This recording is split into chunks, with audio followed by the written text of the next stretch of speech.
మహిళలు వెయిట్ పెరగడానికి reason food కాదు, ఎమోషన్స్ అని మీకు తెలుసా? మన లోపల సాడ్నెస్, స్ట్రెస్, లోన్లీనెస్ వంటి ఎమోషన్స్ స్ట్రక్ అయిపోయి ఉన్నప్పుడు మన బ్రెయిన్ ఆ ఎమోషన్ ఓవర్లోడ్ అయ్యాయి అని మనకి క్రేవింగ్స్ రూపంలో మన బాడీ ద్వారా కమ్యూనికేట్ చేస్తుందట. ఈ విషయం నేను చెప్పిన మాట కాదు, చాలా సైంటిఫిక్ రీసెర్చ్ చెప్తున్నాయి. ఫర్ ఎగ్జాంపుల్, లైఫ్ లో హ్యాపీనెస్ మిస్ అవుతున్నాం అని ఫీల్ అయ్యే వారికి స్వీట్స్ ఎక్కువగా తినాలనిపిస్తుంది.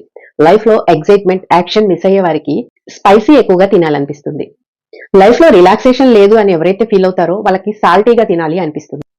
యాంగర్ ని ఎక్కువగా కంట్రోల్ చేసుకునే వారికి క్రంచీగా తినాలనిపిస్తుంది.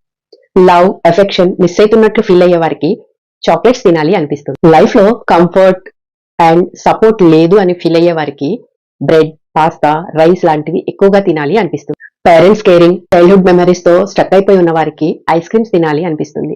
ఇలా మనకి ఎమోషనల్ అవేర్నెస్ లేకపోవడం వల్ల మనకు వచ్చే క్రేవింగ్స్ కి సరెండర్ అయిపోయి వెయిట్ పుట్టాన్ అవుతాం. వెయిట్ పుట్టాన్ అవడం వల్ల hormonal imbalance, PCOS, PCOD, sugar, blood pressure లాంటి చాలా సమస్యలు మన బాడీని అటాక్ చేస్తాయి.